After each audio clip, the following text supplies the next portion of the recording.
दोस्तों आपने अक्सर YouTube पर ऐसी वीडियोस तो जरूर देखी होंगी कि जिनका टाइटल होता है दुनिया के 10 अमीर तरीन इंसान, 5 सबसे ज्यादा पुरस्कार तरीन लोग या तारीख के सबसे खतरनाक मुजरिम। ऐसी वीडियोस हमेशा लोगों की तवज्जो को अपनी तरफ खींचती है क्योंकि इंसान को हमेशा से ये जानने का शौक होता है कि दुनिया में सबसे बड़ा कौन है, सबसे ज्यादा ज़हीन कौन था और सबसे ज्यादा असर डालने वाली शख्सियत कौन सी रही है। बिल्कुल इसी तरह 1978 में एक किताब पब्लिश हुई जिसने पूरी दुनिया में धूम मचा दी और इसे एक अमेरिकी मौर्रिख और फल्कियाती माहिर माइकल हार्ट ने तहरीर किया था।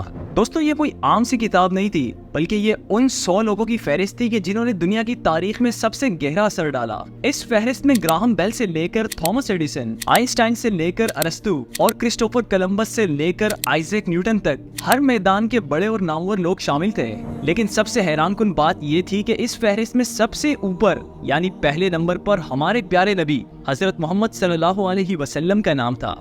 जी हाँ दोस्तों, एक गैर मुस्लिम साइंसदान और मुसन्निफ अपनी तहकीक और मुताले के बाद इस नतीजे पर पहुंचा कि मोहम्मद सल्लल्लाहु अलैहि वसल्लम की जात दुनिया में सबसे ज्यादा असर डालने वाली शख्सियत रही है, जिन्होंने न सिर्फ रूहानियत बल्कि दुनियावी एतबार से भी ऐसी ऐसी तब्दीलियां लेकर आई जो कि आज तक दुनिया में कायम है।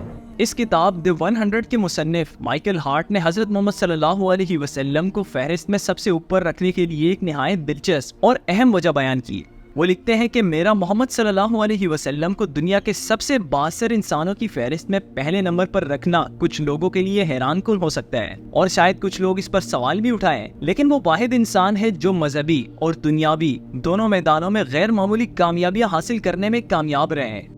दोस्तों ये बात सिर्फ एक किताब की हद तक महदूद नहीं रही, क्योंकि इस किताब की पब्लिकेशन के 10 साल बाद मिस्र के शहर काहिरा में एक अवार्ड शो मुनक्किद हुआ जहां पर माइकल हार्ट शरीक हुए और इनसे एक सवाल किया गया कि आपकी किताब को पब्लिश हुए 10 साल हो चुके हैं, क्या आप आज भी यही समझते हैं कि हजरत मोहम्मद सल्लल्लाहु अलैहि वसल्लम को सबसे ऊपर रखना चाहिए?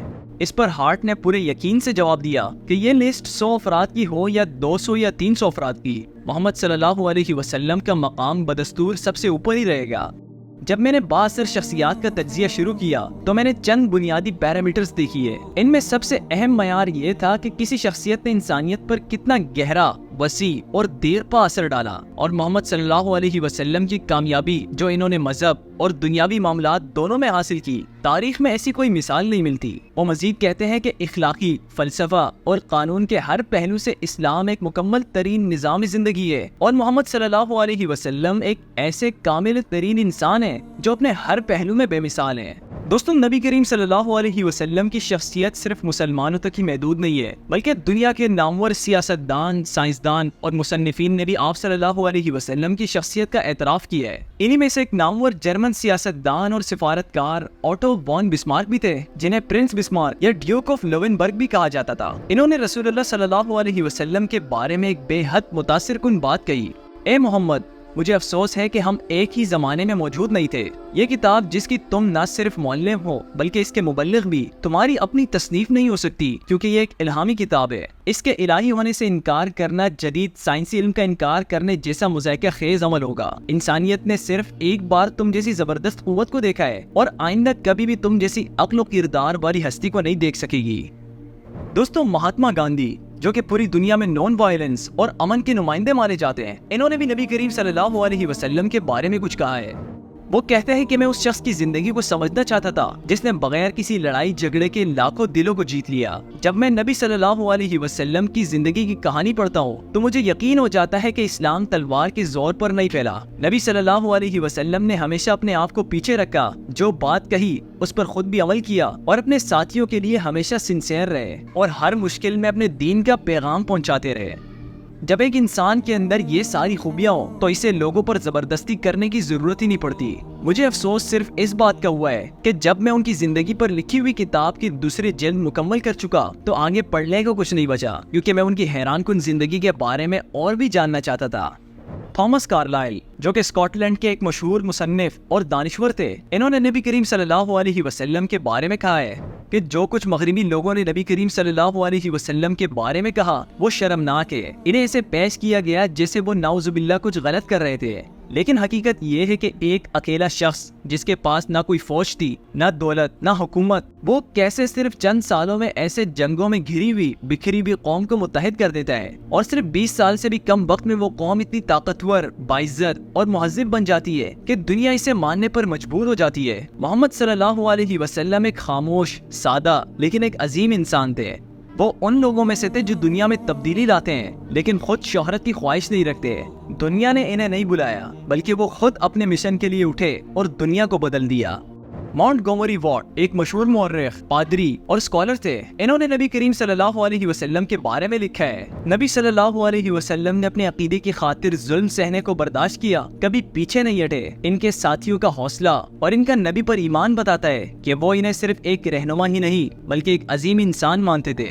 نبی کریم صلی اللہ علیہ وسلم نے جو عظیم کامیابیاں حاصل کی وہ خود اس بات کا ثبوت ہے کہ وہ کردار کے کتنے سچے اور مخلص انسان تھے۔ افسوس اس بات کی ہے کہ مغرب میں محمد صلی اللہ علیہ وسلم کی شخصیت کو جس طرح پیش کیا جاتا ہے وہ تاریخ کا سب سے غلط اور کمزور تجزیہ ہے۔ کیرن آرمسٹرانگ برطانیہ کی مشہور مصنفہ اور مذاہب کی تاریخ پر ماہر اسکالر ہیں۔ انہوں نے اسلام میں خواتین کے حجاب کے بارے میں مغربی غلط فہمیوں کو واضح کیا، اور انہوں نے لکھا کہ اسلام میں حجاب کا حکم عورتوں کو دبانے یا نیچے دکھانے کے لیے نہیں ہے بلکہ ان کی عزت، تحفظ اور عزت نفس بڑھانے کے لیے۔ یہ صرف ایک سماجی اصول یا سوشل پروٹوکول ہے۔ نبی صلی اللہ علیہ وسلم صرف ایک مذہبی رہنما نہیں تھے بلکہ ایک ایسے شخص تھے جو ظالم معاشرے کو درست کرنا چاہتے تھے اور دنیا بھر میں مظلوم بچوں، خواتین اور انسانوں کی بھلائی کے لیے کھڑے ہوئے۔ وہ کہتی ہیں کہ میں نبی کریم صلی اللہ علیہ وسلم سے متاثر ہوں کیونکہ جب وہ کسی شہر میں داخل ہوتے تھے تو بچے خوشی سے ان کے پاس آ کر گلے لگاتے۔ وہ ایک ذہین، پرکشش اور مہربان رہنما تھے جنہوں نے واقعی تاریخ کا رخ بدلا۔ جارج برنارڈ شاء جو کہ آئرلینڈ کے سب سے مشہور مصنف تھے اور جنہیں 1925 میں لٹریچر کے اندر نوبل پرائز بھی ملا، وہ نبی کریم صلی اللہ علیہ وسلم کے بارے میں کہتے ہیں کہ لوگ اکثر نبی کریم صلی اللہ علیہ وسلم کو غلط انداز میں پیش کرتے ہیں، لیکن میری رائے میں وہ انسانیت کے لیے ایک نجات دہندہ ہے، نہ کہ کوئی دھوکہ دینے والا جیسا کہ بعض مغربی لوگ سمجھتے ہیں۔ میرا ماننا ہے کہ آج محمد صلی اللہ علیہ وسلم جیسے کسی شخصیت کو دنیا کی قیادت دے دی جائے تو وہ اس دنیا کے بڑے بڑے مسائل کو نہایت ہی آسانی اور امن کے ساتھ حل کر سکتا ہے۔ دنیا کو آج جس امن اور خوشی کی ضرورت ہے وہ اسی کے ذریعے حاصل ہو سکتی ہے۔ میں نے محمد کے دین کے بارے میں پیشن گوئی کی تھی کہ ایک وقت آئے گا کہ جب اسلام یورپ کے اندر بھی قابل قبول ہو جائے گا، اور آج میں دیکھ رہا ہوں کہ وہ وقت آنا شروع ہو چکا ہے۔ اس طرح کے اور بھی لوگوں کے بے شمار بیانات موجود ہیں، لیکن آئیے اپنی فہرست پر واپس چلتے ہیں جہاں سے ہماری بات شروع ہوئی تھی۔ یہ بات درست ہے کہ اس فہرست میں شامل لوگوں نے دنیا کو مختلف طریقوں سے متاثر کیا۔ کسی نے سائنس میں ترقی دی، کسی نے سیاست میں انقلاب لے کر آیا، کسی نے فلسفے کے ذریعے دنیا کی سوچ کو بدل دیا۔ لیکن ایک چیز جو اس فہرست میں کمزور محسوس ہوتی ہے وہ یہ کہ ہماری زندگی یہ 60 یا 70 سالوں پر مشتمل نہیں ہے۔ ہم سب ایک ایسی حقیقت سے واقف ہے کہ جس کا انکار ممکن نہیں،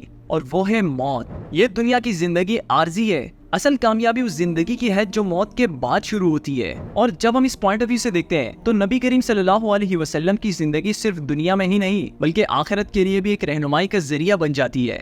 ہمیں روزانہ ہزاروں لوگوں کی اموات یہ یاد دلاتی ہے کہ یہ زندگی عارضی ہے۔ تو کیا انسان کے لیے سب سے زیادہ اہم سوال یہ نہیں ہونا چاہیے کہ اس محدود زندگی کو کس طرح دائمی یعنی ہمیشہ کی زندگی میں بدلا جا سکے؟ یہ وہ سوال ہے جو کہ پوری انسانی تاریخ میں سب سے زیادہ اہم رہا ہے۔ موت کے بعد کیا ہوتا ہے؟ ہم کہاں سے آئے ہیں؟ ہمیں یہاں کس نے بھیجا ہے؟ ہم یہاں پر کیوں آئے ہیں؟ یہ سب کچھ کیوں ہو رہا ہے؟ یہ وہ سارے سوالات ہیں کہ جن کا جواب جاننا انسانیت کی سب سے بڑی ضرورت ہے۔ تو سب سے زیادہ بااثر انسان بھی وہی ہونا چاہیے جو ان اہم ترین سوالوں کا مکمل، واضح اور قابل عمل جواب دے سکے۔ ایسا انسان جو انسانیت کو خوشی کی اصل راہ بتا سکے اور ان کی دائمی زندگی کو سنوار سکے، اور وہ ہستی اور کوئی نہیں بلکہ محمد صلی اللہ علیہ وسلم ہے۔ وہ نہ صرف حق بات کو لے کر آئے بلکہ اس پر اپنی زندگی میں خود بھی عمل کیا، اور اسی لیے تو ان کے ساتھی انہیں چلتا پھرتا قرآن بھی کہتے تھے۔ انہوں نے ایک ایسی جماعت تیار کی جو دنیا کے سب سے پرانے، بکھرے ہوئے اور جنگجو قبائل کو تہذیب، انسان، سیاست، انسانیت اور اخلاقیات کا سبق دینے لگی۔ محمد صلی اللہ علیہ وسلم نے انسانوں کو اس دنیا میں سچی خوشی کا فارمولہ اور موت کے بعد کی زندگی بچانے کا حل دیا۔ تو دوستوں، آپ اس ویڈیو کے بارے میں کیا رائے رکھتے ہیں؟ میں کمنٹس میں ضرور جاننا چاہوں گا۔ اگر آپ کو یہ ویڈیو پسند آئے تو اس ویڈیو کو لائک کریں اور اسے اپنے دوستوں کے ساتھ بھی ضرور شیئر کیجیے گا۔ آپ سے ملاقات ہوگی ایک نئی ویڈیو میں، تب تک کے لیے اجازت دیجیے۔ اللہ حافظ۔